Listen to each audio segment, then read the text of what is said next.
சபைகளுக்கு சொல்லுகிறதை காதுள்ளவன் கேட்க கடவன் என்று நாங்கள் வேதத்தில் வாசிக்கிறோம். அந்த வாசிக்கிறதை நாங்கள் காது கொடுத்து கேட்கிறவர்களாய், உணர்ந்து கொள்ளுகிறவர்களாய், எங்கள் வாழ்க்கையில் அபியாசப்படுத்துகிறவர்களாய் இருக்க நீர் கிருபை பாராட்டுவீராக. எங்களோடு கூட இடைப்படுங்க. இயேசுவின் நாமத்தில் ஜெபிக்கிறோம் நல்ல பிதாவே, ஆமென். ஹல்லேலூயா, ஹல்லேலூயா. போன வாரத்தை தொடர்ந்து இனி வருகிற வாரங்களில் முடிந்த அளவுக்கு வருகையை தொடர்ந்த செய்திகளே பார்க்கலாம். அதில் இந்த பரிசுத்த ஆவியானவருடைய நிறைவு அல்லது ஆவியானவர் இல்லாமல் நம்ம ஒன்றுமே செய்ய முடியாதுங்கிற சத்தியத்தை வேதம் எப்படியெல்லாம் விளக்கி சொல்லுகிறதோ அப்படியெல்லாம் நாம் படித்து புரிந்து கொள்ள வேண்டியது ரொம்ப முக்கியம். அதோடு கூட வாழ்க்கையில் அபியாசப்படுத்திக் கொள்வது ரொம்ப முக்கியம். அபிஷேகம் யாரோ ஒரு கூட்டத்தாருக்கு மட்டும் இல்லை, it is not an option. கிடைக்கிறவங்களுக்கு மட்டும் இருக்குது, கிடைக்காதவங்களுக்கு அபிஷேகம் இல்லாட்டினா பரவாயில்ல அப்படிங்கிறதெல்லாம் வேதத்தில் எங்கேயுமே சொல்லப்படலை. எல்லாருக்கும் பரிசுத்த ஆவியானவர் பொழிந்தருளப்படுகிறார். அல்லேலூயா. அவர் இருக்கிறனால தான் இயேசுவை கர்த்தர் என்று சொல்லுகிறோம். அப்படியானால் அவர் யார், அவருடைய தன்மை என்ன? அவர் முழுசாதான் வருவார், அவர் பார்ஷியலாக வரமாட்டார். 25% வந்துச்சு, மிச்சம் 75% லீக் போட்டுட்டு போகிற பரிசுத்த ஆவியானவர்லாம் இல்லை. அதனால அவரை முழுமையாய் நான் அறிந்து கொண்டு புரிந்து கொண்டு அவரை என் வாழ்க்கையோட இணைச்சு கொண்டாதான் நான் அவரோட இணைய முடியும். அல்லேலூயா. அதுதான் மாற்ற முடியாத சத்தியம். அதை எப்படி வேதம் தெளிவாக விளக்கி சொல்லுகிறதுங்கிறதை ஒவ்வொரு ரீதியில நம்ம பார்த்துருக்கிறோம். அதுல கடந்த வாரம் பார்த்தோம், உயிர் கொடுக்கிற ஆவியானவர் அல்லது உயிரடைய செய்கிற ஆவியானவர், லைஃப் கிவிங் ஸ்பிரிட். அவருடைய நேச்சரே உயிரோட வச்சிருக்கிறது தான். அப்ப அவரை வச்சிருக்கிற நாம செத்தவங்களா இருக்கக்கூடாது. அவர் குழப்பத்தின் மேல அசைவாடி கொண்டிருக்கிற ஆவியானவர், அதுல இருந்து புதிய வாழ்க்கையை கிரியேட் பண்ணுகிற ஆவியானவர், அவர் உலர்ந்து போன காஞ்சி போன நம்பிக்கையற்ற தன்மைகள்ல இருந்து மறு உருவாக்குகிற சீரமைக்கிற ஆவியானவர்ங்கிறதை போன வாரத்துல பார்த்தோம். அப்போஸ்தலர் 2ஆம் அதிகாரத்தில் அவர் வந்து எல்லார் மேலும் தங்குகிற ஆவியானவராய், அவர் நம்முடைய வாழ்க்கையை மாற்றுகிற ஆவியானவராய் இருக்கிறார். லைஃப் கிவிங் ஸ்பிரிட் என்பதை போன வாரத்துல நம்ம பார்த்தோம். அதை தொடர்ந்து இந்த வாரத்துல பரிசுத்த ஆவியானவருடைய தன்மை என்ன? ஒருவேளை இந்த கேள்விகள் நிறைய இருக்குது. போன வாரம் நான் சொல்லும் பொழுதே ஆவியானவர் இருக்கார், அவர் பத்தி நாலேஜ் எல்லாம் தெரியும், ஆனாலும் அவருடைய நிறைவுல நான் வாழ முடியாதபடிக்கு ஒரு சில தடைகள் இருக்கிறது. காரணம், அவர் உயிரிழை செய்கிற நேச்சரை நான் புரிஞ்சு கொள்ளாம, சத்தம் கேட்டுச்சுனாலும் அது தாத்தாவோட சத்தங்கிற மாதிரி நான் புரிஞ்சு கொள்ளாம இருக்கிறதுனால, நான் லிசன் பண்ணாம இருக்கனால, அல்லது வேற வகையில சொன்னா நான் டியூன் ஆகாம இருக்கிறனால என்னால பரிசுத்த ஆவியானவருடைய நிறைவை சில வேலைகளின் வாழ்க்கையில புரிந்து கொள்ள அனுபவிக்க முடியவில்லைன்னு நம்ம சொன்னோம். அதை தொடர்ந்து இந்த வாரத்திலையும் அந்த கேள்வியை பேக்ரவுண்ட்ல வச்சுக்கோங்க. ஏன் இன்னும் நான் பரிசுத்த ஆவியானவரை அட் டைம்ஸ் என்னால புரிஞ்சு கொள்ள முடியல, என் வாழ்க்கையில வெறுமையா இருக்குது, இல்லைன்னா அவரை யாருன்ற அந்த சரியான அறிவு எனக்கு ஏன் இன்னும் இல்லைன்னு சொன்னா நம்மளோட கான்சியன்ஸ் தான், நம்மளுடைய புரிந்து கொள்ளுகிற தன்மை, அல்லது அவரை பற்றி நாம் நினைச்சு கொண்டிருக்கிற அந்த நினைவு, 24 மணி நேரமும் பரிசுத்த ஆவியானவர் என்னோடு கூட இருக்கிறாருங்கிற அந்த உணர்வு இல்லாதது நன்மையில காணா போயிடுது. பிரச்சனைகள் ரொம்ப வந்துருச்சுன்னா பரிசுத்த ஆவியானவர் இல்லை, அவர் எங்கேயோ ஆப்சென்டா லீவ் போட்டு போயிட்டார் அப்படிங்கிற மாதிரி நம்ம எண்ணத்துல திடீர்னு அவர் காலியா போயிடுறாரு. அந்த கான்சியன்ஸ் இல்லாம இருக்கிறது, ஒருவேளை அந்த உணர்வு இல்லாம இருக்கிறது. அப்போ இதெல்லாம் எப்படி இன்னும் சரியா புரிந்து கொள்வதுன்னா, ஒருத்தங்களை பத்தி தெரிஞ்சுக்க ஆரம்பிக்கும் போது கொஞ்சம் தான் அவங்கள பத்தி தெரியும். அவங்கள பத்தியே படிச்சுக்கிட்டே இருந்து, அவங்கள பத்தி தெரிஞ்சுட்டே இருந்து, அவங்களோட பேசிக்கிட்டே இருந்து, அவங்களோட உறவாடி கொண்டே இருந்தா, அவங்கள பத்தி டாப் டு பாட்டம் நமக்கு என்ன கேட்டாலும் எப்ப கேட்டாலும் நம்ம நினைவுல நம்ம வாழ்க்கையில நம்மளுடைய ஒரு அங்கமா அவங்க மாறிடுவாங்க. சாதாரண மனுஷங்களே, அப்போ சாதாரணமா அன்பு செலுத்துகிற மனுஷங்களே. அப்ப அதே போல பரிசுத்த ஆவியானவரை பற்றி கொஞ்சம் இங்க கொஞ்சம் அங்க கொஞ்சம், அவர் புறா, அவர் ஆயில், அவர் தண்ணி, அவர் காத்து அப்படின்னு தெரிஞ்சுக்கிட்டா இருக்கிற அறிவை விட அவர் அனுபவிக்க தெரியும் பொழுது, அவர் அனுபவிக்க பழகி கொள்ளும் பொழுது, அதை கொஞ்சமா பிராக்டிஸ் பண்ணி அதை வளர்த்து கொள்ளும் பொழுது அவர் நம்மை விட்டு எடுபடாத நல்ல பங்காய் இருக்கிறார். அல்லேலூயா. அப்போ அவருடைய நிறைவுல கிரியை செய்ய அவர் விரும்புகிறவராய் இருக்கிறார். இன்னைக்கு பரிசுத்த ஆவியானவரை பத்தி இது கொஞ்சம் பேசிக்கான சத்தியம் தான், ஆனால் புரிந்து கொள்ளக்கூடிய, அதாவது தெரிஞ்சு படிக்கக்கூடிய ஒரு சத்தியமாக உங்களுக்கு கற்றுத்தர விரும்புகிறேன். யார் முதல்ல பரிசுத்த ஆவியானவர்? அவர் வேற மாதிரி அண்டர்ஸ்டாண்டிங் ஒரு ஆவி, அவர் யாரோ ஒரு திருத்துவத்துல ஒரு 3வது பர்சன், ஆனா கொஞ்சம் மற்ற 2 பேரோட கொஞ்சம் சபார்டினேட்டா கொஞ்சம் கம்மியானவர். அவர் ஒரு ஆவி, அப்படி போனா போய் அப்படி வானா வந்துடுவார் மாதிரி நமக்கு ஒரு நடப்பு இருக்குது. அவர் ஒரு ஆவி, அதனால அப்படி இல்லை. பிதாவானவருக்கு எவ்வளவு கனம் கொடுக்கிறோமோ, ஆமென். அதுல இயேசு கிறிஸ்து குமாரனை எவ்வளவு ஆராதிக்கிறோமோ, எவ்வளவு நேசிக்கிறோமோ, எவ்வளவு வாய்க்கு ஒரு தடவை இயேசு இயேசுன்னு சொல்றோமோ, அதற்கு 1% இம்மி அளவு கூட குறையாத கனத்தையுடைய, அதே தன்மையுடைய, அதே மகிமையுடைய, அதே செயல்பாடுகளுடைய ஒரு மூன்றாவது திரித்துவத்தினுடைய ஒரு நபர் தான் பரிசுத்த ஆவியானவர். ஹல்லேலூயா. பரிசுத்த ஆவிங்கிறத விட அது பரிசுத்த ஆவியானவர். அது இல்ல, அது அவர். ஆமென். பிதாவானவர், குமாரனானவர், பரிசுத்த ஆவியானவர். அவர் ஒரு நபர். எப்படி இந்த 2 பேருக்கும் ஒரு மரியாதை கனம் கொடுத்து சிங்காசனத்தில் உட்கார வைக்கிறோமோ, அதே போலதான் பரிசுத்த ஆவியானவர். என்ன, இவர் நம்ம கூட உலாகிறவரா இருக்கிறார். இவர் தங்கி இருக்கிறது நம்ம கூடயா இருக்கிறது.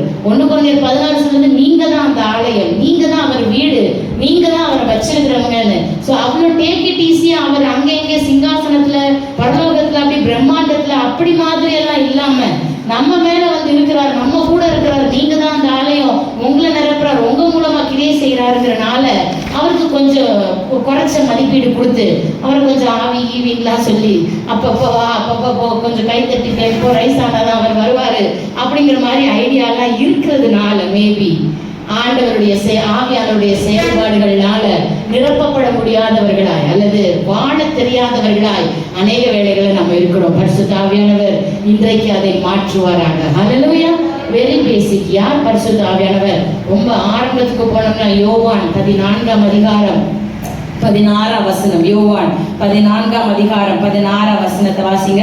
இயேசு கிறிஸ்து மட்டும்தான் எனக்கு தெரியும் அப்படின்னு சொல்லிட்டு இருக்க சீஷர்களுக்கு இயேசு கிறிஸ்து சொல்லுகிற ஒரு வசனம். 14ஆம் அதிகாரம் 16ஆம் வசனம். எல்லா வாசிக்கலாம் சேர்ந்து, நான் பிதாவை வேண்டிக் கொள்வேன், அப்பொழுது என்றென்றைக்கும் உங்களுடனே கூட இருக்கும்படிக்கு சத்திய ஆவியாகிய வேறொரு தேற்றரவாளனை அவர் உங்களுக்கு தந்தருடுவார். ஹல்லேலூயா.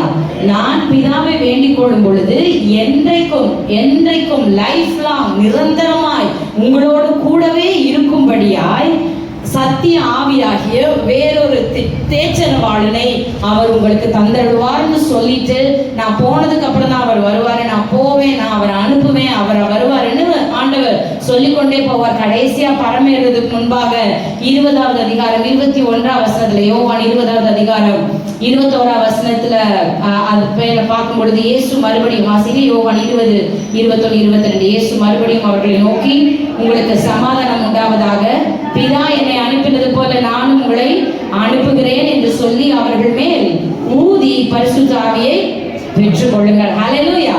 நான் போகும்போது நான் உங்களை அம்போன்னு விட்டுட்டு போல, உங்களை கை விட்டுட்டு போல, உங்களை ஐயோ பாவை இவ்வளவு நாள் கூட இருந்தா போயிட்டான்ல, நீ ஒரு நாள் மீன் பிடிக்க போயிருக்கலாம் அப்படின்னு சொல்லி இருக்கிற மாதிரி உங்களை நடுத்தருவில் விட்டுட்டு போல. பட் ஐ கிவ் யூ வேறொரு தேற்றரவாளனை, ஆங்கிலத்தில் நான் சொல்றேன், வேறொரு தேற்றரவாளனை உங்களுக்கு நான் கொடுக்குறேன். அவர் எப்பயுமே உங்க கூட இருப்பார். இப்போ நான் உங்களை 3 வருஷத்துல கூட இருந்துச்சு பாதில் விட்டு டாட்டான்றல, அது மாதிரிலாம் அவர் அப்பப்போ போக மாட்டார். ஒரு கொஞ்சம் வருஷம் கூட இருந்துச்சு முடிஞ்சு என் டைம், நான் போயிட்டு இன்னும் ஒருத்தர் அனுப்புறேன்லாம் அவர் சொல்ல மாட்டார். ஹல்லேலூயா.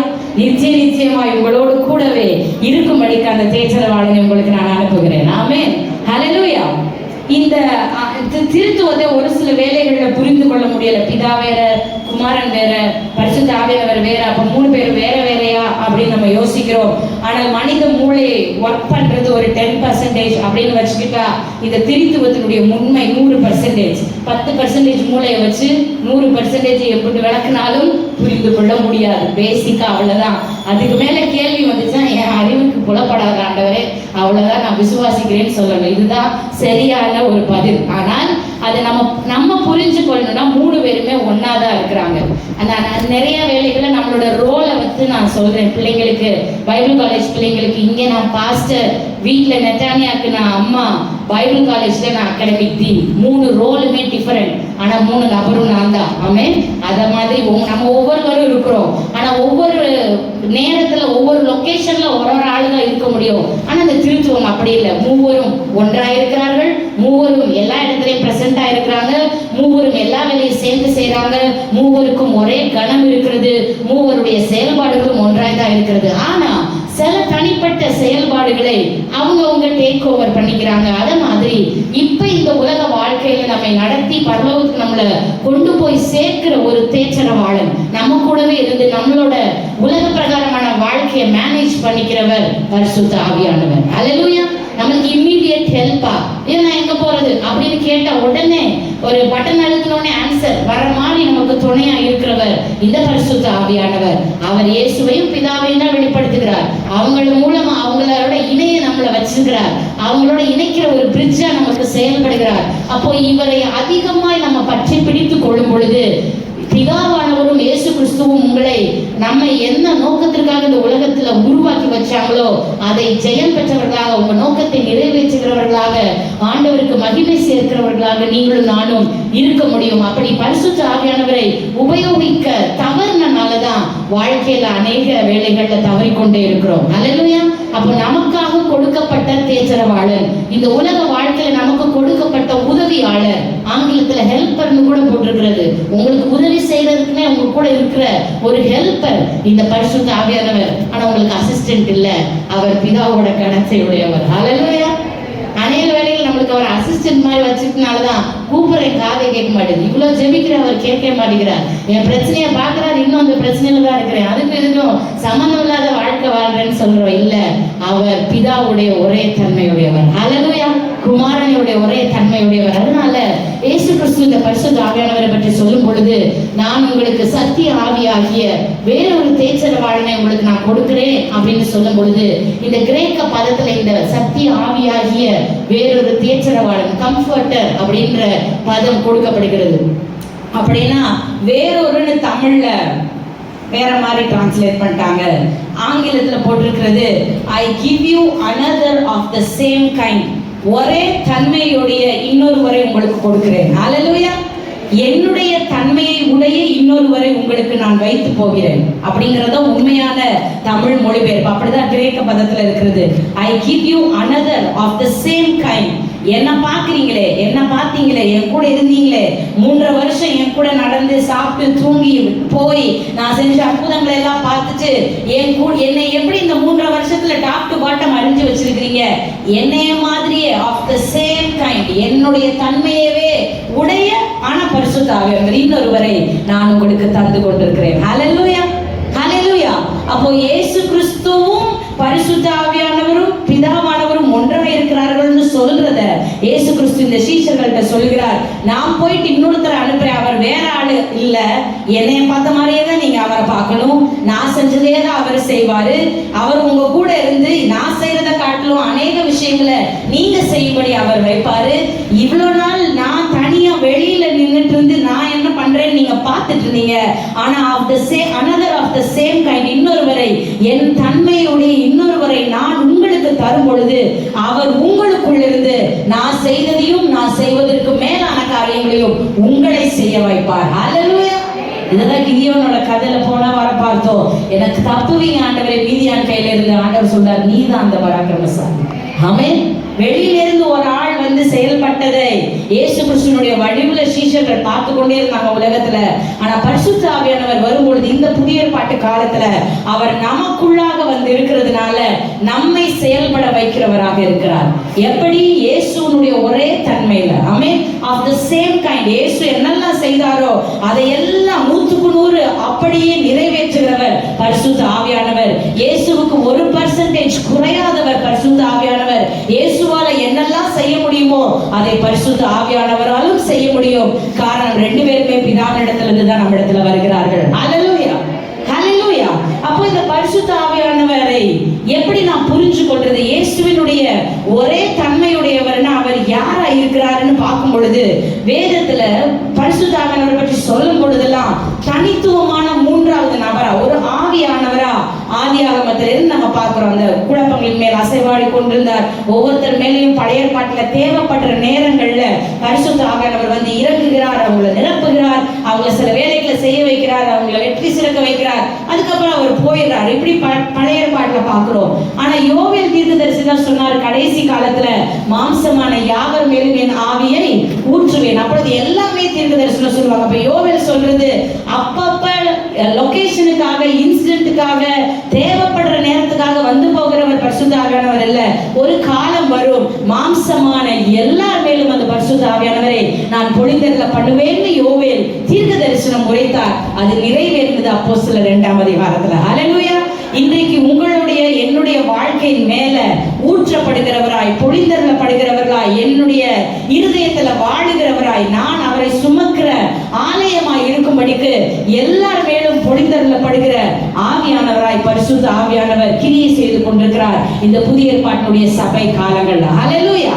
அப்படி பார்க்கும் பொழுது வேதத்துல அநேக கேரக்டர் இருக்குது அல்லது நேம்ஸ் இருக்குது பரிசுத்த ஆவியானவருக்கு. நான் சொன்ன மாதிரி அவர் புறா, அவர் நெருப்பு, அவர் ஆயில், அவர் அபிஷேக தைலம், அவர் தண்ணி, அவர் காற்று அப்படின்னு அவருக்கு வேற வேற தன்மைகளை வேதம் விதவிதமா அவர் சொல்லுகிறது. அவர் புறாவை போல இறங்கினார். அந்த எசேக்கியேல் 47 தண்ணியில மூங்குற மாதிரி நம்ம மூடணும். போன தடவை பார்த்தது ஃபுல்லாமே ஆவி காற்றின் அடிப்படையில, போன வாரம் ஃபுல்லா பார்த்தோம் அவர் எப்படி செயல்படுகிறார் என்று சொல்லி.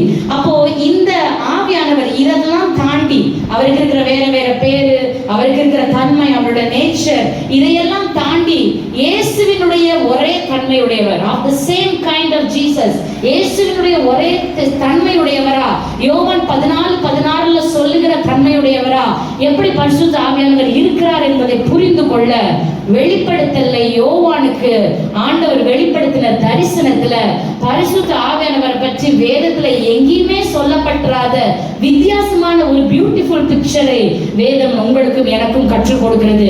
அநேக முறை வாசித்த வசனங்கள் தான், ஆனா பரிசுத்த ஆவியானவர் இவரா அப்படின்னு பார்க்கும் பொழுது அது பயங்கரமான வெளிப்பாடுகளை உங்களுக்கும் எனக்கும் கற்றுத்தரும் என்று நான் விசுவாசிக்கிறேன். அவர் யார்?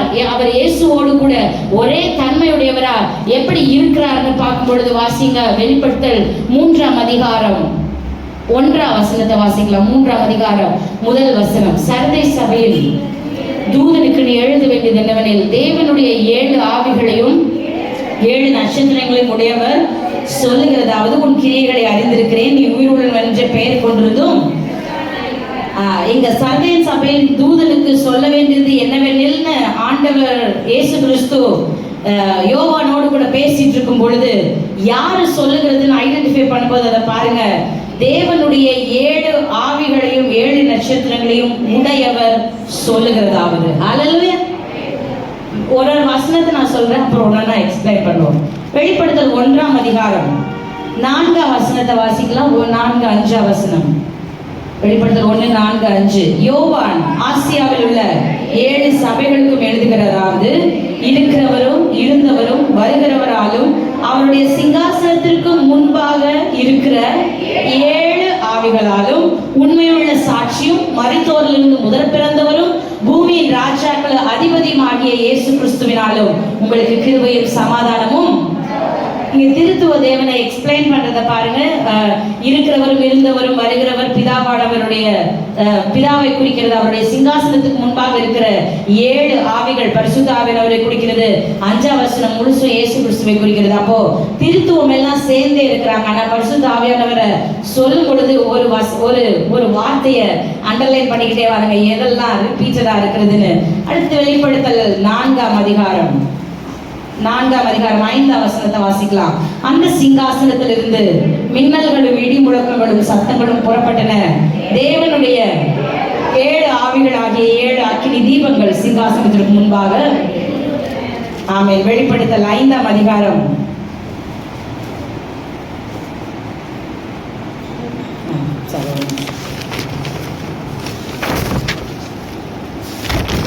6ஆம் வசனம். 5ஆம் அதிகாரம் 6ஆம் வசனம் வாசிக்கலாம்.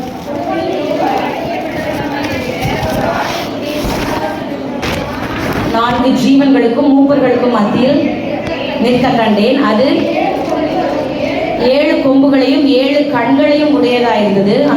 அந்த கண்கள் பூமி எங்கும் அனுப்பப்படுகிற. ஹல்லேலூயா. என்ன ஒரே மாதிரி வாசிச்சீங்க இந்த எல்லா வசனத்திலையும்? 7 ஆவிகள். ஆவியானவர் ஒருத்தரா 7 பேரா? ஏன் இப்படி வெளிப்படுத்தல? ஆரம்பத்திலேருந்து 1ஆம் அதிகாரத்திலேருந்து அவர் சொல்லும் பொழுதெல்லாம் தேவனுடைய 7 ஆவிகள், தேவனுடைய 7 ஆவிகள், வழக்கத்துல 7 ஆவிகள். ஏன் அந்த 7 ஆவிகள் சொல்றார்? மேபி அவருடைய குணாதிசயங்களா இருக்கலாம், அவருடைய நேச்சரா இருக்கலாம். என்னவா இருக்கும் அந்த 7 ஆவிகள், 7 நேச்சர், 7 குணாதிசயங்கள் என்னெல்லாம் இருக்கும்? என்ன தெரிஞ்சுக்கிட்டோம் இது வரைக்கும்? தெரிஞ்சதுதான் புதுசால ஒரு என்னதாவது ஒரு நேச்சர் சொல்லுங்க. 7 நேச்சர்ல என்னது? இந்த நான் சொன்ன மாதிரி காத்து, புறா, அக்னிமயமானவர், அந்த காற்றா இருக்கிறவர், குளிர்ந்த காற்று, மெல்லிய காற்றா இருக்கிறவர். ஓகே, அப்படி 7 தன்மையுடையவர். பனி போல பெய்கிற பரிசுத்த ஆவியானவர். ஓகே, மழையாக பொழிகிறவர். ஆமே. ஓகே, அக்கினியா இருக்கிறவர். ஓகே, அக்கினி, மழை, காத்து 3 தான் சொல்றீங்க. வேற? ஆமா, தேச்சரவாளன். ஓகே, ஆமா, யோவான் 14 சொல்றோம். Very good. தேச்சரவாளன். வேற? விடுவிக்கிற ஆவியானவர். இது 7 விட தாண்டி போயிருமே. உயிர்ப்பிக்கிற, நேசிக்கிற, பாதுகாக்கிற அப்படி சொல்லிட்டு இருந்தா 7 விட எக்ஸீடிங்கா போயிட்டு இருக்கு. அந்த நேம்ஸையும் சொன்னா அதுவும் 7 விட வேற நிறைய போயிட்டே இருக்கு. எத்தனை பேர் வேணா கொடுக்கலாம். ஏன்னா இயேசுக்கு எத்தனை பேரு? யெகோவா தேவனுக்கு 1000க்கும் மேலான எண்ணடங்கா நாமங்கள் போது அதே தன்மையுடைய பரிசுத்த ஆவியானவருக்கு பேர் வச்சு 7 பேர் தாயா உனக்கு அப்படின்னு நம்மள சொல்ல முடியாது. நேம்ல அவர் அடக்க முடியாது. தன்மைகள்ல, நேச்சர்ல அவர் அடக்க முடியாது. அப்போ அவரோட நேச்சர்ல அடக்கலாம். ஆனால் அந்த நம்ம கொடுக்கிற நேச்சர், அதாவது விடுவிக்கிறவர், உயிர்ப்பிக்கிறவர், பாதுகாக்கிறவர், தேச்சரவாளன், ஆறுதல் செய்கிறவர், கூட இருக்கிறவர், உதவி செய்கிறவர்னு சொல்லிட்டே போலாம். எல்லாத்தையும் அவர் செய்யறார். ஆமே. அப்போ இவரை டிஃபைன் பண்ணுகிற இந்த 7 ஆவிகள்னா என்ன? வேதம் எங்க அப்படி அவரை 7ஆ பிரிச்சு சொல்லுது? அவருடைய வரங்கள் அப்படின்னு பார்த்தா 9, அவருடைய கனிகள், குணம், அந்த கேரக்டர் அப்படின்னா அன்பு, சந்தோஷம், சமாதானம், அது 9ஆ இருக்குது. அப்ப பரிசுத்த ஆவியானவர் எனக்குள்ள வந்தா நான் வெளிப்படுத்துகிற கேரக்டர் 9, எனக்குள்ள வந்தா செயல்படுகிற கிஃப்ட்ஸ், அவர் எனக்கு கொடுக்கிற வரங்கள், அது 9. அவரோட பேர் எண்ணடங்காதது. அவர் செய்கிற தன்மைகள் ஒரு வகையறைக்குள்ள அறக்க முடியல. அப்ப இந்த 7 ஆவிகள் என்னவா இருக்கும்? ஏன் ஸ்பெசிபிக்கா 7 ஆவிகள்னு சொல்லும் பொழுது வேதம் ஒரே ஒரு இடத்துல தான் இந்த 7ங்கிறதுக்கு சரியான விளக்கத்தை தருகிறதா இருக்கிறது. என்னது அந்த 7 ஆவிகள்னா, நம்ம சொன்ன இந்த எல்லாவற்றையும் கேட்டகரைஸ் பண்ணி, அதாவது அவருடைய வரங்கள், அவருடைய கனிகள், அவருடைய செயல்பாடுகள், அவருடைய தன்மைகள், பரிசுத்த ஆவியானவர், அவரோட பேரு, காத்து, மழை, தண்ணி, ஆயில், தைலம் அப்படின்னு விதவிதமா அவர் சொல்ற இந்த தன்மைகளை எல்லாவற்றையும் ஒரு 7 கேட்டகரியில அடக்குனா, டைப்பா போட்டு பிரிச்சு ஒரு 7 வகையரா வச்சோம்னா எதுல அவரை அடக்க முடியும் என்று வேதம் ஒரே ஒரு இடத்துல வசனத்துல தெளிவா சொல்கிறது. வாசிக்கலாம். ஏசாயா 11ஆம் அதிகாரம் 2ஆம் வசனம். ஏசாயா 11ஆம் அதிகாரம் 2ஆம் வசனத்தை வாசிக்கலாம். இல்ல முதல்ல இருந்து கூட, ஈசா எனும் அடிமரத்திலிருந்து ஒரு துளிர் தோன்றி அவன் வேர்களில் இருந்து ஒரு கிளை எழும்பி செழிக்கும். ஞானத்தையும் உணர்வையும் அருளும் ஆவியும், ஆலோசனையும் பலனையும் அருளும் ஆவியும், அறிவையும் கர்த்தருக்கு பயப்படுகிற பயத்தை அருளும் ஆவியும் ஆகிய கர்த்தருடைய ஆவியானவர் அவர் மேல் தங்கியிருப்பார். ஹல்லேலூயா. இந்த இயேசு கிறிஸ்துவை ஈசாயினுடைய வேரிலிருந்து எழும்புகிறவராய் வேதவசனம் தீர்க்கதரிசி மூலமாக சொல்லும் பொழுது அவர் யாராய் இருப்பார்னு சொல்லும் போது அவர் மேல யாரு தங்கி இருப்பாருன்னா அந்த ஆவியானவருக்கு இங்கதான் அந்த 7 ஆவிகளுடைய கேட்டகரி சொல்லப்படுகிறது. அவர் ஞானத்தை உடையவர், உணர்வை உடையவர், ஆலோசனை உடையவர், பலனை அருளுகிறவர், அறிவை அருளுகிறவர், கர்த்தருக்கு பயப்படுகிற பயத்தை அருளுகிறவர். இவர் வேற ஒருத்தர் இல்லை, இவர் கர்த்தருடைய ஆவியானவர். ஹல்லேலூயா. இந்த 7க்குள்ளதான் இவருடைய வரங்கள், இவருடைய கனிகள், இவருடைய செயல்படுகிற தன்மை, இவர் கேரக்டர், இவரோட பேரு, இவர் எப்படியெல்லாம் எப்படியெல்லாம் காரியங்களை, கிரியைகளை செய்கிறாருங்கிற தன்மைகள் எல்லாமே நம்ம சரியா கேட்டகரைஸ் பண்ணா இந்த 7க்குள்ளதான் இருக்கும். அவர் ஞானத்தை, அறிவை, பலனை, ஆலோசனை, கர்த்தருக்கு பயப்படுகிற பயத்தை அருளுகிற அவர் கர்த்தருடைய ஆவியானவராய் இருக்கிறார். ஹல்லேலூயா. இந்த 7 தன்மைகளை தான் யோவானுக்கு வெளிப்படுத்தி ஆண்டவர் காட்டுகிறார். பரிசுத்த ஆவியானவர் அவரை பார்க்கும் பொழுது, பரிசுத்த ஆவியானவரை ஒரு நபராய் அவருக்கு அறிமுகப்படுத்தும் பொழுது, யாரோ ஒரு ஆவியானவரா வந்துட்டு போற ஆவியானவரா தான் பழைய ஏற்பாட்டுல இருக்கிற இந்த இஸ்ரவேல் ஜனங்களுக்கு விசேஷமா யோவானுக்கு தெரியும். இயேசு கிறிஸ்துவுக்கு பிறகுதான் பரமேறி போனதுக்கு அப்புறம் தான் அப்போஸ்தலர் 2ஆம் அதிகாரத்துல மேல் வீட்டுல காத்து கிடந்ததுக்கு அப்புறம் தான் யோவானுக்கு தெரியும் இந்த பரிசுத்த ஆவியானவர் என் மேலேயும் பொழிந்தருளப்படுவார். அது வரைக்கும் அவருக்கு கிதியோன் மேல வருவார், சிம்சோன் மேல வருவார், தாவீது மேல வருவார், நினைச்சா சவுலை விட்டு போயிடுவாருன்னு தான் அவருக்கு பரிசுத்த ஆவியானவரை பற்றி தெரியும். அப்போ இந்த குறுகின காலத்துல, அதாவது சபை பெருகி கொண்டு வருகிற அந்த கொஞ்ச காலத்துல ஆண்டவர் அவர்களை விட்டு பரமேறி போனதுக்கு அப்புறம் பரிசுத்த ஆவியானவருடைய கிரியையினால அபிஷேகத்தினால இவங்க அந்நிய பாஷை பேசுறாங்க, சுகமளிக்கிறாங்க, செத்தவனை உயிரோட எழுப்புறாங்க, என்னெல்லாமோ செய்யறாங்க, இயேசுவுக்காக சாட்சியா வாழ்றாங்க.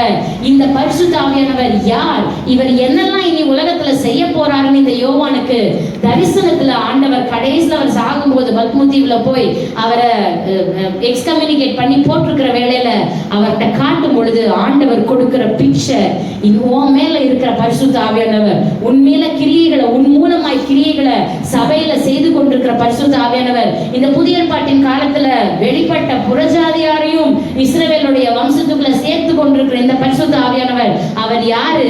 அவர் கர்த்தருடைய ஆவியானவர். அவர் கர்த்தருடைய 7 ஆவிகளை உடைய தன்மையுடைய பழைய ஏற்பாட்டில் ஏசாயா தீர்க்க தரிசனம் பண்ண அதே பரிசுத்த ஆவியானவர். ஹல்லேலூயா. இந்த 7 தன்மைகளை உடைய பரிசுத்த ஆவியானவர் இருக்கிறாருன்னு வேற எந்த வேத பகுதியும் சொல்லல. ஒரு தன்மையை டிஃபரெண்டா சொல்லுது. சொன்ன மாதிரி புறாவா தனியா விளக்குகிற வேத பகுதிகள் இருக்கிறது, ஆயிலா விளக்குகிற, தைலமா விளக்குகிற வேத பகுதிகள், தண்ணீராய் விளக்குகிற வேத பகுதிகள், மழையாய், பின்மாரியாய், அபிஷேகமாய், அக்கினியாய், நாவுகளாய், இப்படி வேற வேற ரீதியில விளக்குகிற வேத பகுதிகள் இருக்கிறது. ஆனா 7ஐயும் சேர்த்து ஒரே இடத்துல பார்த்தா அது வெளிப்படுத்தல தான் பார்க்கிறோம். ஹல்லேலூயா. Very beautiful picture. பரிசுத்த ஆவியானவர் யார்? அவர் நம்ம புரிந்து கொள்ள முடியாத அளவுக்கு அவர் பல தன்மைகளை உள்ளடக்கினவர். அதனால வேதம் அவருக்கு சொல்லுகிறது கர்த்தருடைய 7 ஆவிகளை உடையவர். ஆமே. அவர் ஒருத்தர் தான், ஆனா அவர் ஒருத்தரே 7ஆ இருக்கிறார். யோசிச்சு பண்ண கணக்கு வரவே இல்லை. 3 பேர் ஒன்னா இருக்காங்கன்னு பார்த்தோம். அந்த 3 பேர்ல ஒருத்தரை பார்க்கும்போது அந்த ஒருத்தருக்குள்ள 7 இருக்குதுன்னா இவர்ல எத்தனை பெர்சன்டேஜ் நம்ம புரிஞ்சிருக்கோம்? இந்த பரிசுத்த ஆவியானவர்ல எத்தனை சதவிகிதம் நம்ம அறிஞ்சிருக்கிறோம், புரிஞ்சிருக்கிறோம், அனுபவிக்கிறோம்? எதை பத்தி தான் நம்ம இன்னும் தெரிஞ்சிருக்கிறோங்கிறதை ஆவியானவர் இன்றும் உங்களுக்கு தெளிவுபடுத்தி காட்டுவாராங்க. ஹல்லேலூயா. இன்னும் அவரை பற்றி அறியாதது அநேகம் ஆயிரமாய் இருக்கிறது. அப்போ இயேசுடைய ஒரே தன்மையா இருக்கிற இந்த பரிசுத்த ஆவியானவர் ஏசாயா புத்தகம், தீர்க்கதரிசி புத்தகம் 11 அதிகாரம் 2ஆம் வசனம் சொல்லுகிறபடி அவர் 7 தன்மைகளை உடையவராய், அல்லது 7 செயல்பாடுகளை உடையவராய், அல்லது 7 வகையராய் பிரிக்கக்கூடியவராய், இந்த 7க்குள்ளதான் அவருடைய வரங்கள், அவருடைய கிரியைகள், அவருடைய கனிகள் எல்லாத்தையும் செயல்படுத்துகிறவராய் இருக்கிறார் என்று வேதம் நமக்கு சொல்லுகிறது. இந்த பரிசுத்த ஆவியானவர் வேதவசனம் சொல்லுகிறது, வெளிப்படுத்தல் நம்ம 3ஆம் அதிகாரம் 1ஆம் வசனத்துல பார்க்கிறோம். தேவனுடைய 7 ஆவிகளையும் 7 நட்சத்திரங்களையும் உடையவர் சொல்லுகிறதாவது. ஹல்லேலூயா. அதை யாரு ஹோல்ட் பண்ணி வச்சிருக்கிறோம்? யாரு சொந்தமா வச்சிருக்கிறானா? இயேசு கிறிஸ்து. ஆமென். ஹல்லேலூயா. அந்த இயேசு கிறிஸ்துவுக்கும் பரிசுத்த ஆவியானவருக்கு இன்னும் கொஞ்சம் டீப்பர் கனெக்ஷன் இருக்கிறது. வேதம் நமக்கு சொல்லிக்கொண்டே இருக்கிறது. ஏன்னா இயேசு கிறிஸ்து தான் சொன்னாரு, another of the same kind, என்ன மாதிரியே ஒரு தன்மையுடைய ஒரு பரிசுத்த ஆவியானவரை உங்களுக்கு நான் தருகிறேன். ஆமென். அப்போ அந்த பரிசுத்த ஆவியானவர் இயேசுவால எல்லாம் செய்ய முடியும் அப்படின்னா எதனால என்னை விசுவாசிக்கிறவன் என்னிலும் அதிகமான கிரியைகளை செய்வான்னு ஏன் இயேசு கிறிஸ்து சொன்னாருன்னா, நீ தனியா செய்ய போறதில்ல, நான் தர்ற என் தன்மையவே வச்சிருக்கிற பரிசுத்த ஆவியானவர் உனக்குள்ளாக இருக்கும் பொழுது, அவருடைய மொத்த தன்மைகளையும் அவர் உனக்குள்ளாக இருந்து அவர் செயல்படுத்தும் பொழுது, அவர் என்னை காட்டிலும் பெரிய காரியங்களை உன்னை உன் வாழ்க்கையில செய்ய வைப்பார், அனுபவிக்க வைப்பார். ஹல்லேலூயா. ஹல்லேலூயா. இதை புரிந்து கொண்டால் மாத்திரம் போதாது. ஆண்டவர்கிட்ட சொல்லுங்க, நான் இதை அனுபவிக்கணும் ஆண்டவரே. நீங்க வாக்குத்தத்தம் பண்ணது உண்மை, நீங்க பரிசுத்த ஆவியானவரை கொடுத்தது உண்மை, அவருடைய தன்மைகள் உண்மை, அவருடைய செயல்பாடுகள் உண்மை, அவர் 7 ஆவிகளை உடையவராய் இருக்கிறார்னு நீங்க சொன்னீங்கன்னா, அந்த 7 தன்மைகளையும் அவருடைய மொத்தத்தையும் அவருடைய பரிபூர்ணத்தையும் என் வாழ்க்கையில செயல்படுத்துவதை நான் பார்க்கட்டும் ஆவியானவரே. ஹல்லேலூயா. அதுதான் நமக்கு இந்த காலத்துல தேவையா இருக்கிறது. அப்போ 3ஆம் அதிகாரம் 1ஆம் வசனம் சொல்லுகிறது, இயேசு கிறிஸ்து தான் இந்த தேவனுடைய 7 ஆவிகளையும் அவருடைய கரத்துல வைத்திருக்கிறார். அப்படி இந்த வேத பகுதிகளை நம்ம பார்க்கும் பொழுது எப்படி இயேசுவோட கூட ஒரே தன்மையுடையவராய் இருக்கிறார்னா, நம்ம வாசிச்ச வெளிப்படுத்த அந்த சத்தியங்களை, வசனங்களை ஒன்னொன்னா தெளிவா வாசிக்கலாம். நம்பர் 1, முதலாவதாக இயேசுவோட ஒரே தன்மையுடையவர்னு சொல்லும் பொழுது, இந்த ஆவியானவர் தேவனுடைய சிங்காசனத்திற்கு முன்பாக இருக்கிறவர். ஹல்லேலூயா. இவருடைய லொகேஷன், இவர் யார், இவர் எங்க இருக்கிறார்னா, the spirit before the throne, the spirit present before the throne, அல்லது இந்த பரிசுத்த ஆவியானவர் சிங்காசனத்திற்கு முன்பாக முன்பாக தங்கி இருக்கிற அல்லது இருக்கிற ஆவியானவர். வெளிப்படுத்தல் 1:4 சொல்லுகிறது, யோவான் ஆசியாவில் உள்ள 7 சபைகளுக்கும் எழுதுகிறதாவது, இருக்கிறவரும் இருந்தவரும் வருகிறவருமானவராலும் அவருடைய சிங்காசனத்துக்கு முன்பாக இருக்கிற 7 ஆவிகளாலும். ஹல்லேலூயா. அவருடைய லொகேஷனை, அவர் இருக்கிற இடமே கர்த்தருடைய சிங்காசனத்திற்கு முன்பாக. ஆமென். இந்த கர்த்தருடைய சிங்காசனத்துக்கு முன்பாக அவர் இருக்கிறாருங்கிறது ஏன் எனக்கு ரொம்ப பிரம்மாண்டமானதா இருக்குன்னா, நீங்களும் நானும் நினைச்ச மாதிரி போய் அந்த சிங்காசனத்துக்கு முன்னாடி நிக்க முடியுமா? முடியாது. இவர் இல்லாம சத்தியமா முடியாது. ஆமென். அதனாலதான் நான் சொல்றேன், பரிசுத்த ஆவியானவர் ஆப்ஷன் இல்ல. பரிசுத்த ஆவியானவருடைய அபிஷேகம், நிறைவு அவர் வச்சிருக்க வேண்டியது ஆப்ஷன் இல்லை. யாரோ ஒரு கூட்டத்துக்கு மட்டும்தான் அபிஷேகத்துல நிறைஞ்சா மட்டும்தான் பரிசுத்த ஆவியானவர், மற்றவங்களுக்கு இயேசு மட்டும் போதும் இல்ல, இல்லவே இல்லை. வேதம் அப்படி சொல்லவே இல்லை. பிதாவானவர் இயேசு கிறிஸ்துவானவர் எங்கே இருக்கிறாரோ அங்கே ஆட்டோமேட்டிக்கா பரிசுத்த ஆவியானவர் இருக்கிறார். அல்லேலூயா. குழப்பத்திலிருந்து அவர் இருக்கிறார். ஆதியாகமம் 1:1 கடைசி வரைக்கும் அவர் இருக்கிறார். கடைசியில வாசிக்கலாம், வெளிப்படுத்தல் 22 வாசிச்சு பார்த்தீங்கன்னா 17 சொல்லுகிறது, ஆவியும் மனவாட்டியும். ஆமா, அந்த ஆவியானவர் தான் உங்களை வான்னு கூப்பிடுறார். இல்லைன்னா நீங்களும் நானும் போக முடியாது. இதைத்தான் வேதம் ரொம்ப தெளிவா சொல்கிறது. 22 பின்னாடி வரலாம். என்ன சொல்றேன், இந்த பரிசுத்த ஆவியானவருடைய அவர் எப்படி இயேசுடைய ஒரே தன்மையா இருக்கிறார்னா, அவர் சிங்காசனத்துக்கு முன்பாக இருக்கிறவருங்கிற அந்த அறிவு எனக்கு என்ன கற்றுக் கொடுக்கிறதுனா, இந்த மகத்துவம் உடைய, அதாவது அவருடைய சிங்காசனத்துக்கு முன்பாக 24 மணி நேரமும் இருக்கக்கூடிய எலிஜிபிலிட்டியை பெற்றுக்கொண்ட ஆவியானவர் இன்னைக்கு என் மேல தங்கி இருக்கிறார். ஹல்லேலூயா. எனக்குள்ளாக என் மேல பொழிந்தருளப்படுகிற எனக்குள்ளாக இருக்கிற ஆவியானவர் எங்கேயோ சுத்திட்டு இருக்கிற ஆவியானவர் இல்ல. அவர் பிதாவை அவர் சிங்காசனத்திற்கு முன்பாக தரிசிக்கிற ஆவியானவர் என் மேலே அவர் இருக்கிறார். ஹல்லேலூயா. அந்த மாட்சிமே மகிமையே பரலோக சிங்காசனத்திலிருந்து ஒரு எர்த்தன் மண்பாண்டமான இந்த பாண்டத்துக்குள்ளாக அவர் கொண்டு வருகிற ஆவியானவராய் இருக்கிறார். அப்படியானால் அவர் எவ்வளவு மகிமை நிறைந்தவராய் இருக்கிறார். இந்த 7 ஆவிகளை உடையவர் தான். வரும்போது ஒரு ஆவியா வரல, அல்லது எனக்குள்ள வரும்போது 5% 5% ஆவியா வரல. கர்த்தருடைய கையில இருக்கிற 7 ஆவிகளாகவே, சிங்காசனத்துக்கு முன்பாக இருக்கிற 7 ஆவிகளாகவே அப்போஸ்தலர் 2 என் மேல் வந்து அமர்ந்தார். ஹல்லேலூயா. அந்த பரிசுத்த ஆவியானவரை பெற்றுக்கொள்ளுங்கள். இயேசு கிறிஸ்து ஊதும் பொழுது பரிசுத்த ஆவியானவரை நான் பெற்றுக்கொள்கிறேன். ஹல்லேலூயா. என்னை அபிஷேகிங்க ஆண்டவரே நான் கேட்கும் பொழுது பரிசுத்த ஆவியானவருடைய வரங்களால நான் நிரப்பப்படுகிறேன். அதுல ஒண்ணுதான் அந்நிய பாஷை பேசுகிறது. அவருடைய கனிகளால் நான் நிரப்பப்படுகிறேன். என் வாழ்க்கை முற்றிலுமாக பழைய வாழ்க்கை விட்டு மாறுபட்ட வாழ்க்கை வாழ ஆரம்பிக்கிறேன். காரணம், என்னை ஒரு நாள் சிங்காசனத்துக்கு முன்பாக கொண்டு போய் நிறுத்தக்கூடிய எலிஜிபிலிட்டி உடைய, தகுதி உடையவர் இந்த பரிசுத்த ஆவியானவர். ஏன் அவர் அங்கிருந்து தான் வந்தார்? ஆமென். அவர் அங்கிருந்து ஏன் எனக்குள்ள வர்றார்? மறுபடியும் என்னை கொண்டு போய் அங்க சேர்க்கிறதுக்காக தான் அவர் எனக்கு கொடுக்கப்படுகிறார். ஹல்லேலூயா. அப்போ இந்த பரிசுத்த ஆவியானவர் இந்த உலக பிரகாரமான வாழ்க்கையில என் கூட இருக்கும் பொழுது, சிங்காசனத்துக்கு அருகாமையில யார் போனாலும் அவங்களுக்கு கிரேஸ் 100%, அவங்களுக்கு தயவு 100%, அவங்களுக்கு ஆசீர்வாதம் 100%. சிங்காசனத்துக்கு பக்கத்துல இருந்துகிட்டு என் வாழ்க்கையில ஒண்ணுமே இல்லைன்னு யாராலையும் சொல்லவே. ராஜாவோட சிங்காசனத்துக்கு பக்கத்துல போக தகுதி உடையவங்களுக்கு என்ன கிடைக்கும்? வேதம் சொல்லுகிறது, நீ ராஜ்யத்துல பாதி கேட்டாலும் கிடைக்கும். கேட்டுச்சா? ஆனா ராஜாவுடைய அரண்மனைக்குள்ள அவர் அனுமதி இல்லாம வான்னு சொல்லாம யாரும் நுழைய முடியாது.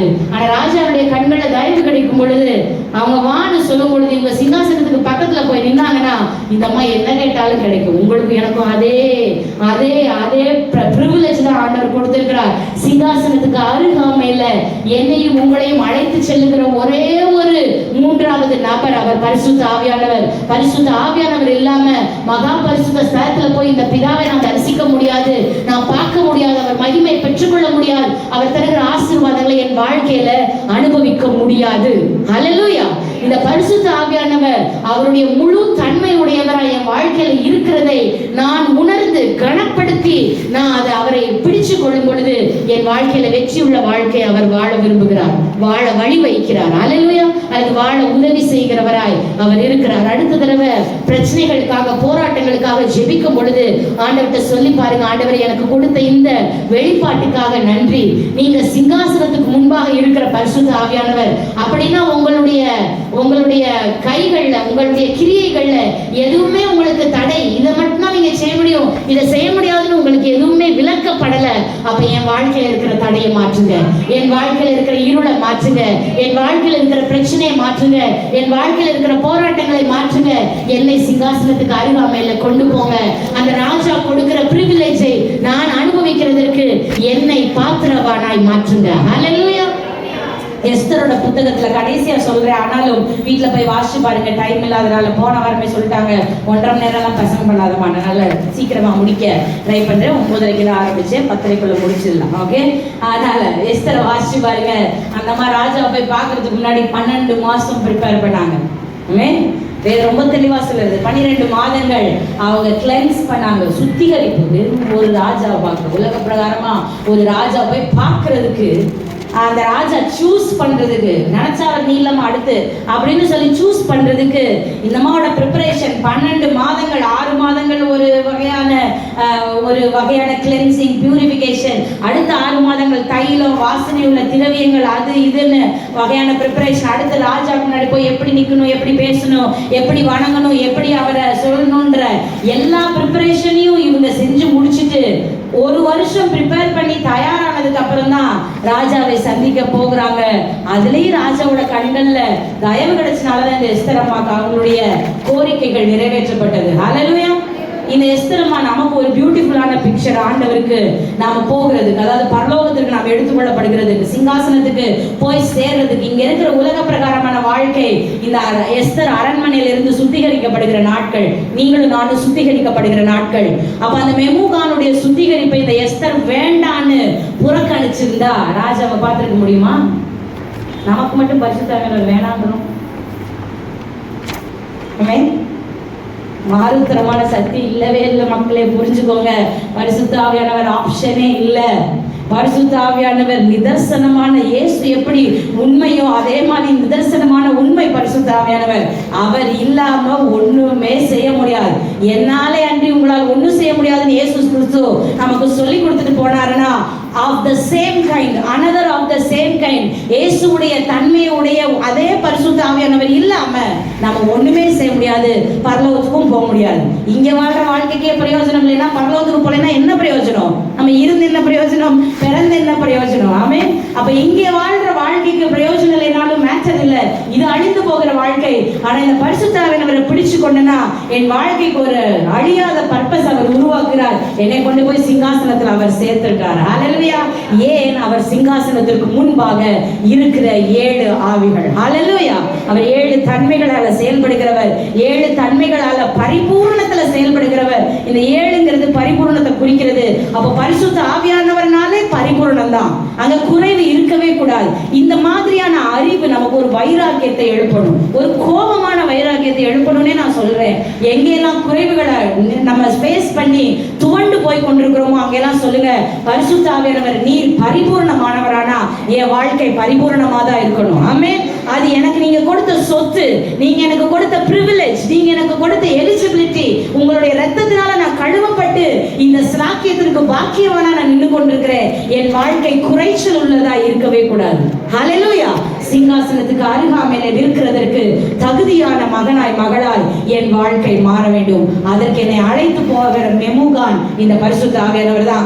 ஐயா நீ சொல்றதெல்லாம் நான் கேட்க மாட்டேன் எஸ்தர் சொல்லியிருந்தாங்கன்னா அந்த மாதிரி நீ போயிட்டு வாமா அடுத்தால பார்க்கலான்னு கூட்டிட்டு போயிருப்பாங்க. அத மாதிரிதான் இந்த ரகசிய வருகை. பரிசுத்த ஆவியானவர்லாம் எனக்கு வேணாம், பிறகு பார்த்துக்கிறேன் அப்படின்னா ராட்சர்ல டாட்டா கட்டிச்சு இங்க இருந்துட்டு அடுத்து என்ன நடக்குதுன்னா உட்காந்து டைரியில நோட் பண்ணி வச்சுட்டு முடிஞ்சா வா, இல்லைன்னா பார்க்கலாம், ஆனாலும் கடைசி நான் இல்லாம வர முடியாது, இப்ப நான் போறேன் அப்படின்னு ராட்சர்ல பரிசுத்த ஆவியானவர் எடுத்துக்கொள்ளப்பட்ட பிறகு ஐயா ஆவியானவர் என்று கூப்பிட்டாலும் கதறினாலும் அவர் வரமாட்டார், கொடுக்கப்பட மாட்டார். இது கிருபையின் காலம். கிருபையின் காலம் முடிய போகிற காலம், கடைசி காலமா இருக்கிறது. அதனாலதான் வேத வசனம் வெளிப்படுத்தல சொல்லும் பொழுது காதுள்ளவன் கேட்க கடவன். ஆவியானவர் சபைகளுக்கு சொல்லுகிறதை கேட்க கடவன் என்று எழுதுன்னு ஆவியானவர் தான் அந்த சபையை கடைசி வார்னிங் கொடுத்து ரிப்பன்டன்ஸ்குள்ள அழைச்சிட்டு அவர் பரலோகத்திற்கு கூட்டி செல்கிறவராக இருக்கிறார். ஹல்லேலூயா. இரண்டாவதாக இயேசுவினுடைய ஒரே தன்மையுடையவர் இந்த பரிசுத்த ஆவியானவர் என்று சொல்லும் பொழுது வெளிப்படுத்தல் 4ஆம் அதிகாரம் 5ஆம் வசனத்தை வாசிச்சோம். அதுல போடப்பட்டிருக்கிறது, அந்த சிங்காசனத்திலிருந்து மின்னல்களும் இடி முழக்கங்களும் சத்தங்களும் புறப்பட்டன. தேவனுடைய 7 ஆவிகள் ஆகிய 7 அக்கினி தீபங்கள் சிங்காசனத்திற்கு முன்பாக எரிந்து கொண்டிருந்தன. ஹல்லேலூயா. இந்த 7 ஆவிகள் 1ஆம் அதிகாரத்துல அது இருந்தது. அவ 7 ஆவிகளாய் சிங்காசனத்தில் இருந்த, சிங்காசனத்திற்கு முன்பாக பிரசன்ட் ஆய் இருந்த பரிசுத்த ஆவியானவர். இரண்டாவது அவரை எக்ஸ்பிளைன் பண்ணும் பொழுது அந்த சிங்காசனத்துக்கு முன்பாக 7 விளக்குகளாய் அல்லது 7 தீபங்களாய் எரிந்து கொண்டிருக்கிற ஆவியானவர். ஆமென். 7 lamps that are burning. அப்போ the spirit that is burning before the throne முன்னாடி அவர் ஏதோ இன்ஆக்டிவா அவர் இருக்கல, ஒரு வேலையும் செய்யாம செயலற்ற விதமாய் அந்த ஆவியானவர் சும்மா இருக்கல, அவர் சிங்காசனத்திற்கு முன்பாக எரிந்து கொண்டிருக்கிறார். ஹல்லேலூயா, ஹல்லேலூயா. அதனால போன வாரம் நான் சொன்னேன், அவரோட நேச்சரே உயிர் உள்ளவர், அவர் உயிர் கொடுக்கிறவர். The spirit gives life. ஆவி எங்கே உண்டோ அங்கே உயிர் இருக்கிறது, அங்கே விடுதலை இருக்கிறது. ஏன்? அவருடைய தன்மையை அவர் எரிந்து கொண்டிருக்கிறவர். அவர் அணைஞ்சு போறவரோ குளிரா இருக்கிறவரோ கங்கில இருந்து ஐயோ அப்பா இப்பதான் ஒரு தீ எழுபது அப்படின்னு கஷ்டப்பட்டு அந்த திரியை வளர்த்து நெருப்பை வளர்த்து கொண்டிருக்கிறவரோ இல்ல, அவர் சிங்காசனத்துக்கு முன்பாகவே எரிந்து கொண்டிருக்கிறவர். எப்படி எரிந்து கொண்டிருக்கிறவர்? 7 தீபங்கள்ல எரிந்து கொண்டிருக்கிறவர். ஹல்லேலூயா. அப்படிதான் இருக்கு அந்த வசனம். ஒரு விளக்கு எரிஞ்சிட்டு இருக்கல தீபத்துக்கு சிங்காசனத்துக்கு முன்னாடி. வாசிங்க 4ஆம் வசனம். தேவனுடைய 7 ஆவிகள் ஆகிய 7 அக்கினி தீபங்கள், 7 அக்கினி தீபங்கள் சிங்காசனத்துக்கு முன்பாக எரிந்து கொண்டிருந்தது. ஹல்லேலூயா.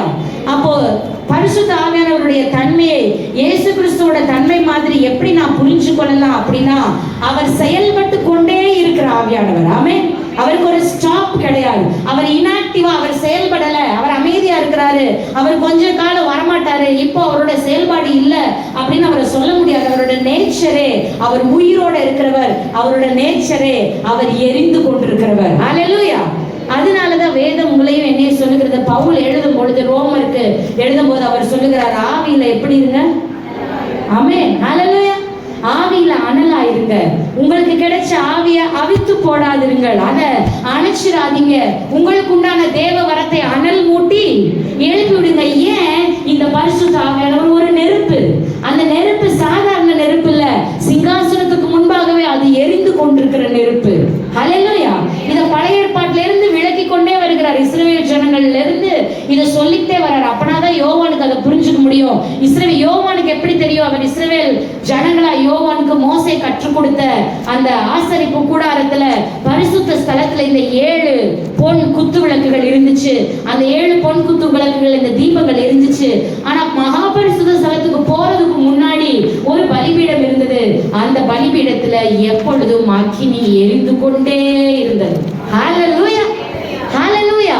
எவ்வளவு பரலோகத்தில் இருக்கிற யோவானுக்கு வெளிப்படுத்தின விசேஷத்தை, தரிசனத்தை மோசேக்கு தத்ரூபமா ஆண்டவர் கத்து கொடுத்து கண்ணு முன்னாடி வச்சு பார்க்க வைக்கிறார். பாருங்க, அந்த மகா பரிசுத்த ஸ்தலத்துக்கு முன்னாடி நீ போக முடியாது மானே, ஏன்னா அது என்னுடைய சிங்காசனம், நான் அங்க வீட்டில் இருக்கிறேன். ஆனா அந்த சிங்காசனத்துக்கு முன்பாக ஒன்று விடைவிடாமல் எரிஞ்சு கொண்டே இருக்கும், அது அந்த பரிசுத்த ஆவியானவர். அந்த பரிசுத்த ஆவியானவர் அப்போஸ்தலர் 2ஆம் அதிகாரத்துல ஒவ்வொருவர் மேலும் அக்கினிமயமான நாவுகளாய் வந்து அமர்ந்தார். ஹல்லேலூயா. உங்கள் மேல் வந்து அமர்வாராக, உங்கள் வாழ்க்கையில் மேல் வந்து அவர் அமர்வாராக, அவர் உங்களை அவர் வந்து ஆளுகை செய்து கொள்வாராக. ஹல்லேலூயா. மோசேக்கு, இஸ்ரவேல் ஜனங்களுக்கு, கோடா கோடி மக்களுக்கு கிடைக்காத ஒரு ஸ்லாக்கியத்தை பரலோகத்துல எப்படி இந்த பரிசுத்த ஆவியானவர் இருப்பாரோ அதை பெற்றுக்கொண்ட ஒரே பாக்கியம் உள்ள ஜனம் இந்த புதிய ஏற்பாட்டுக்கு அப்புறம் நீங்களும் நானும் மட்டும்தான். வேற யாருமே இதை பெற்றுக்கொள்ளல. ஆனால் பெற்றுக்கொள்ளாதவர்கள் வாழ்ந்த வாழ்க்கையை விட ரொம்ப கம்மியான வாழ்க்கை வாழ்ந்து கொண்டிருக்கிறோம். பழைய ஏற்பாட்டுல பரிசுத்த ஆவியானவர் இல்ல, சிங்காசனத்தை பார்க்க முடியாது, போக முடியாது, ஆண்டவரை நினைச்ச நேரத்துல பார்த்து கொள்ள முடியாது, தொழுது கொள்ள முடியாது. ஆனா அவங்கள பத்தி தான் இன்னைக்கு நம்ம வாவ் அப்படின்னு வாசிச்சுட்டே இருக்கிறோம். மோசே, தாவீது, சிம்சோன், கிதியோன் அப்படின்னு ஆகா ஆகா ஆகா. அந்த ஆகா விட நம்ம பயங்கர ஆகாவா ஆண்டவர் வச்சிருக்கிறார். ஆனா அது வாழ்க்கையில அனுபவிக்க முடியாதவர்களாய் நீங்கள் நான் இருப்பதற்கான காரணம் இந்த பரிசுத்த ஆவியானவருடைய தன்மையை இன்னும் சரியா புரிந்து கொள்ளல. அவர் தேவனுடைய 7 ஆவிகளாய் சிங்காசனத்திற்கு முன்பாக 7 தீபங்களாய் அவர் எரிந்து பிரகாசித்துக் கொண்டிருக்கிறவர். ஹல்லேலூயா. என் வாழ்க்கையில என்னை எரிந்து பிரகாசிக்க செய்வதற்காகவே என் மேல் பொழிந்தருளப்பட்டவர். அந்த நெருப்பு என் மேல வரும் பொழுது அது என்ன சுட்டு பொசுக்கிறாது, என்னை பரிசுத்தமாய் அது மாற்றுகிறது, என்னை சுத்தப்படுத்துகிறது. என் வாழ்க்கையில இருக்கிற கழிவுகளை அந்த நெருப்பு அகற்றுகிறது. அந்த நெருப்பு என்னை எரிந்து பிரகாசிக்க செய்கிறது. என்னை அவருக்காக ஒரு வெளிச்சத்தை கொடுத்து கொண்டே இருக்கிறதற்கு வச்சு கொண்டே இருக்கிறது. கடைசி அந்த நெருப்பு என்னை கொண்டு போய் சிங்காசனத்துக்கு முன்பாக எரிய வச்சு கொண்டே இருக்கிறது. ஹல்லேலூயா. இந்த நெருப்பு இல்லாமல் சிங்காசனத்திற்கு நீங்களும் நானும் போக முடியாது. இந்த நெருப்பு இல்லாம நம்ம எப்படி இருக்கிறோம் தெரியுமா? வெறும் குத்து விளக்கா இருக்கிறோம். வெளிப்படுத்தல் அதையும் சொல்லுகிறது. குத்து விளக்கு மேட்டர் இல்ல, குத்து விளக்கு மேல எரியுற நெருப்பு முக்கியம். ஆமென். Very true, right? வாசிக்கலாமா? வெளிப்படுத்தல் 2ஆம் அதிகாரம். நமக்கு என்ன பெயர் இருக்குன்னு 2ஆம் அதிகாரம் 1ஆம் அதிகாரம் 13ஆம் வசனம் வாசிக்கலாம்.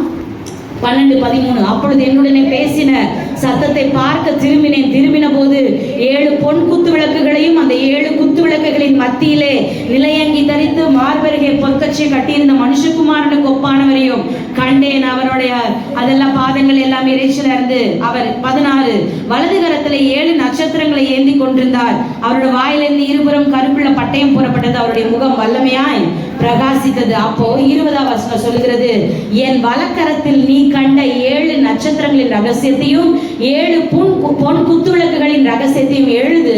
அந்த 7 நட்சத்திரங்களும் 7 சபையின் தூதர்கள். நீ கண்ட 7 குத்துவிளக்கு யாரு? ஹல்லேலூயா.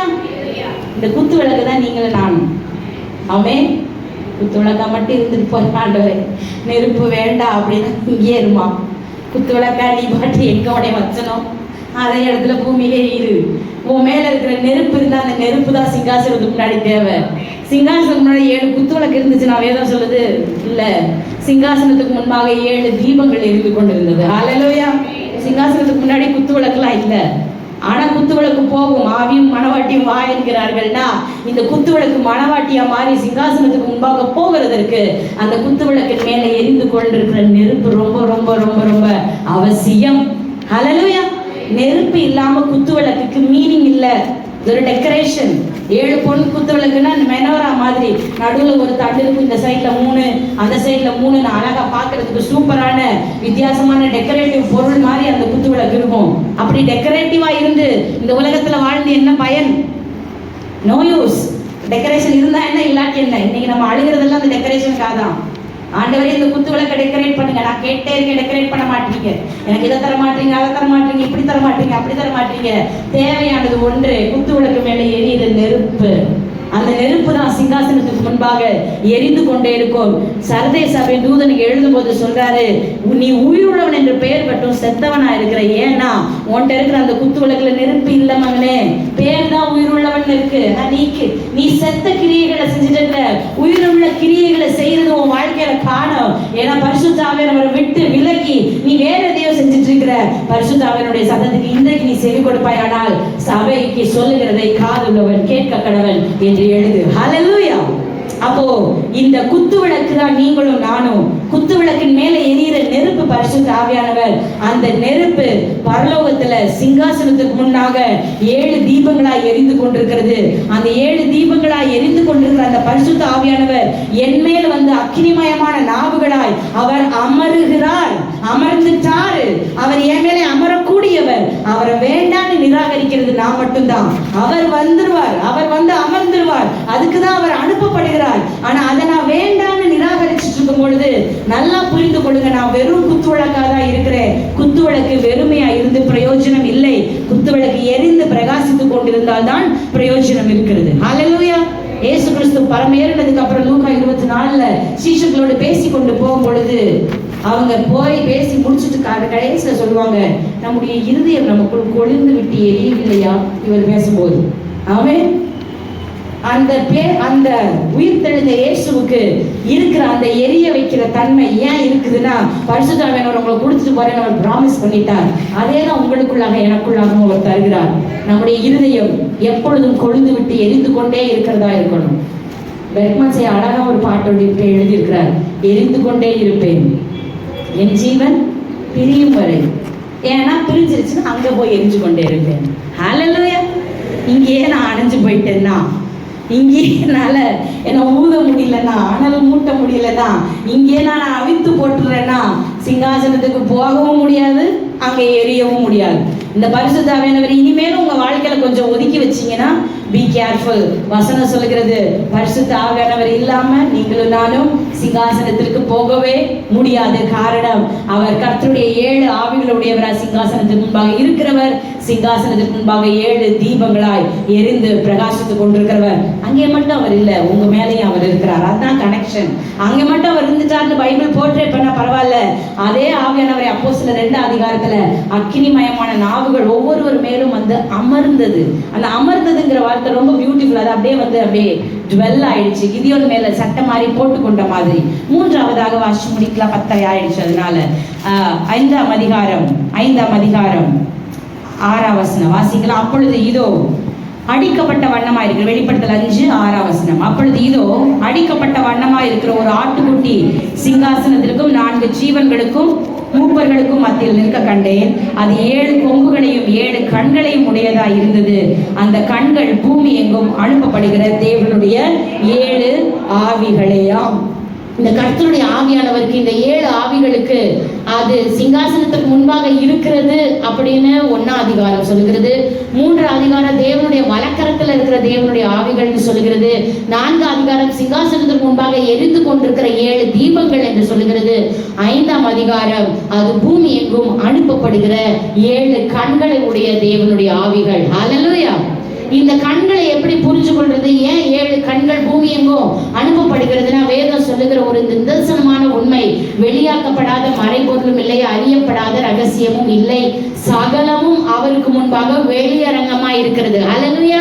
எப்படி அவருடைய இந்த அடிக்கப்பட்ட ஆட்டுக்குட்டியினுடைய கண்களாய் பூமி எங்கும் உலாவிக் கொண்டிருக்கிறது பரிசுத்த ஆவியானவர். ஹல்லேலூயா. ஒரு கண்ணு வச்சுட்டு இல்ல, பரிபூர்ணமான 7 கண்ணு வச்சுட்டு. இந்த சென்ஸ், உன்னுடைய பாஸ்ட், பிரசன்ட், ஃபியூச்சர், அந்த நிகழ்காலம், வருங்காலம், இந்த போன காலம், கடந்த காலம், இந்த உலகங்கள்ல 3 லோகங்கள் என்னெல்லாம் சொல்றீங்களோ எதுவுமே அவருடைய கண்களுக்கு மறைவா இல்லை. ஹல்லேலூயா. அதனால எங்கும் உலாவிக் கொண்டிருக்கிற அவருடைய இந்த அடிக்கப்பட்ட ஆட்டுக்குட்டியினுடைய கண்கள், அப்படின்னா இயேசு கிறிஸ்துவினுடைய கண்களாய் பரிசுத்த ஆவியானவர் பூமியிலே உலாவிக் கொண்டிருக்கிறார் என்று வெளிப்படுத்தல் நமக்கு தெளிவாக அடையாளப்படுத்தி காட்டுகிறது. ஹல்லேலூயா.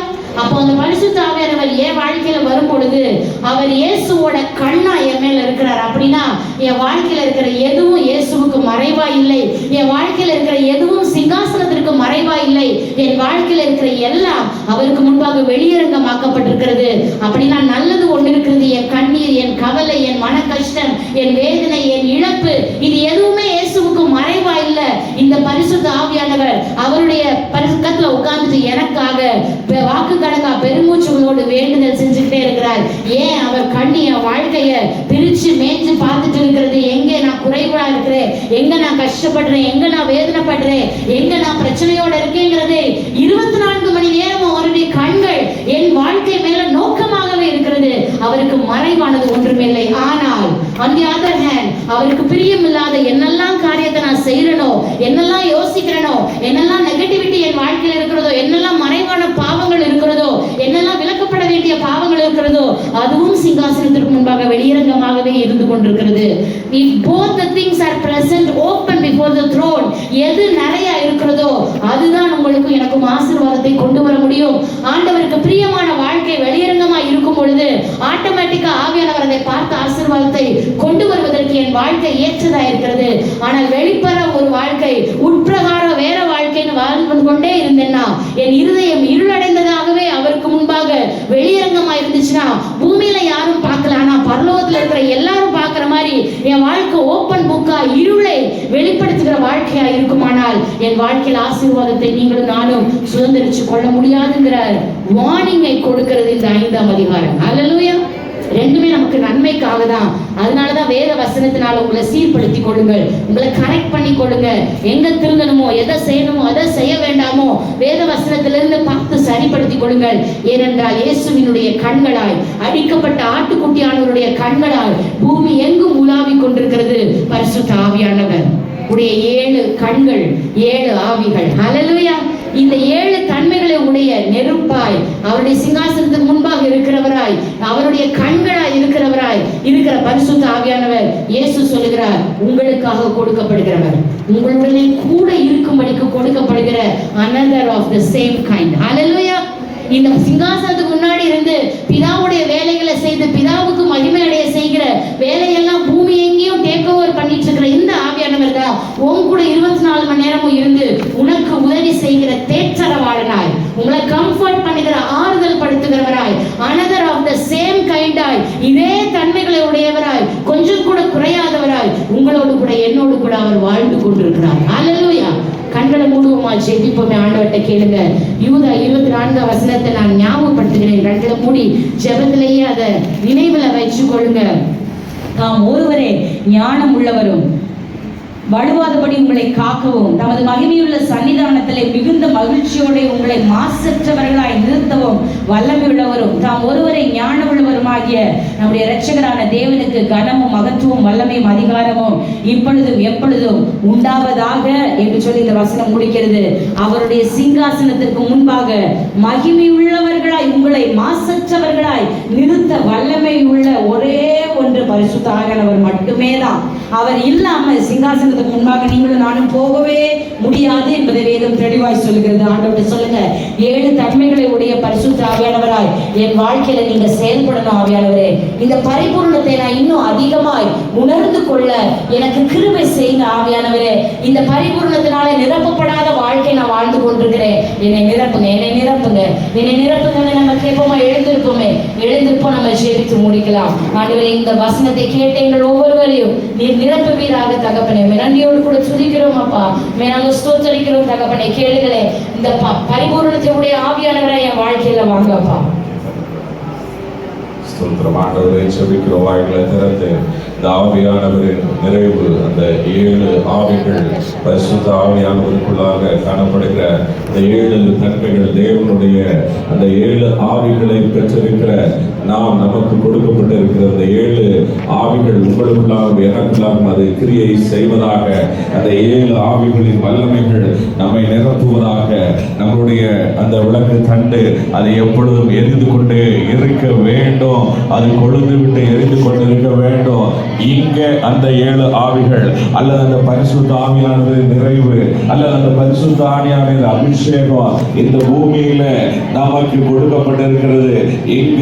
இங்கு வாழ்கிற நாட்கள்ல அவருடைய வல்லமை பெற்றுக் கொண்டிருக்கிற நாம் பரிசுத்த ஆவியானவரின் நிறைவு இல்லாமல் காணப்படுறோம்னா நாம் ஒருபோதும் தேவ சமூகத்திற்கு செல்ல முடியாது.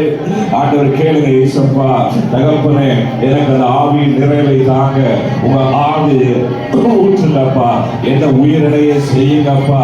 உலர்ந்த எலும்புகள் இந்த நாளில அது உயிரடைய வேண்டும், நான் எரிந்து கொண்டிருக்க வேண்டும். ஆண்டவரை எப்பொழுதுமே உமக்காக நான் எரிந்து கொண்டிருக்க வேண்டும் தகப்பனே. ஆண்டவரை ஜீவன் பிரிகிற வரைக்கும், உமது வருகை வருகிற வரைக்கும் எனக்குள்ள அந்த ஆவி, ஆண்டவரே அந்த அபிஷேகம், அந்த பரிசுத்த ஆவியான நிறைவு அது ஊற்றப்படணும். கடைசி நாட்களிலே மாம்சமான யாவர் மேலும் ஆவியை ஊற்றுவேன். சின்ன பிள்ளைகளை வேடிக்கை பார்க்க வேண்டாம், கண்களை மூடி நீங்க ஜெபம் பண்ணணும். நீங்க பரிசுத்த ஆவியானவர்கிட்ட வேண்டிக் கொள்ளணும். பின்னாடி இருக்கிற வயசான தாய்மார்கள், அம்மாமார்கள், நல்ல அபிஷேகம் பெற்றவர்கள், இந்த சின்ன பிள்ளைகளுக்காக கரங்களை நீட்டி நாம செபிக்க போகிறோம். இன்னும் அந்த பரிசுத்த ஆவியானவர் நிறைவு எனக்கு கிடைக்கல, அந்த பரிசுத்த ஆவியான அபிஷேகம் எனக்கு இல்லை, குறைவுள்ளவனாக காணப்படுகிற கவலைப்பட வேண்டாம். இந்த நாளில அந்த பரிசுத்த ஆவியானவர் அபிஷேகம் உங்களை ஆட்கொள்ள போகிறது. அந்த 7 ஆவிகள், அந்த அக்கினியின் அபிஷேகம், அந்த 7 ஆவியின் வல்லமைகள் உங்களை நிரப்ப போகிறது, நம்மை நிரப்ப போகிறது. கரங்களை தட்டி ஆவியின் அபிஷேகம் நல்ல கரங்களை தட்டி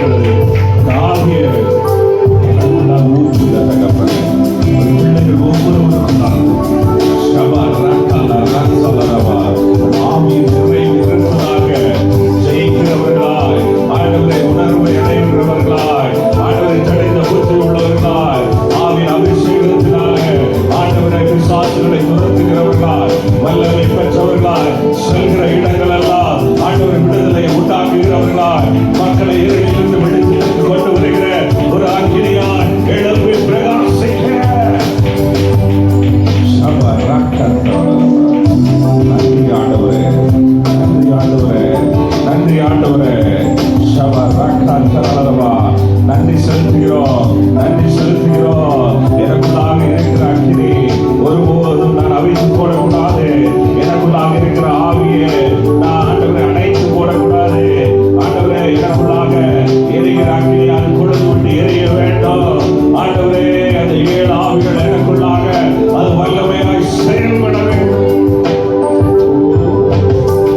எரிந்து கொண்டே எப்போதுமே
தீர்க்க தரிசன வார்த்தைகளுக்காக நன்றி. அவர்களை அதற்கு பிள்ளைகள் ஒவ்வொருவரையும் தெய்வம் பேரை ஆசீர்வதிங்க. நிறைவான ஆவியானவர் நிறைவாய் அனுப்பி வைக்கும்படியாய் பிள்ளைகள் ஆண்டவரே நிரம்பி வழிந்து செல்லும்படியாய் செல்கிறவெல்லாம் அந்த அபிஷேகத்தின் வல்லமை உணரப்படுவாய். அவர்களை பார்க்கிறவர்கள் பேசுகிறவர்கள் இவர்களிடமிருந்து ஆண்டவரே கர்த்தர் வல்லமை உணர விடுதலை பெற்றுக்கொள்ள ஒவ்வொருவரை நிரப்பி நடக்கும்படியாக சொல்லிட்டோம். இயேசு கிறிஸ்துவின் நாமத்தில் சொல்லிட்டோம். ஆத்மாவே ஆத்மாவை கர்த்தரை ஸ்தோத்திரி. ஒரு சில சகோதரர்களை மறவாதே. கர்த்தராகிய இயேசு கிறிஸ்துவின் கிருபையும் பிதாவாகிய தேவனுடைய அன்பும் பரிசுத்த ஆவியானவரின் ஐக்கியமும் அந்யோன்யமும் சந்தோஷ சமாதானமும் அந்த 7 ஆவிகளின் வல்லமையும் தேவனுடைய 7 ஆவியின் இந்த அபிஷேகத்தின் நிறைவும் அக்கினியும் உங்களுடைய வாழ்க்கையை தொடர்ந்து எரிந்து கொண்டிருப்பதாக. ஆமென். ஆமென்.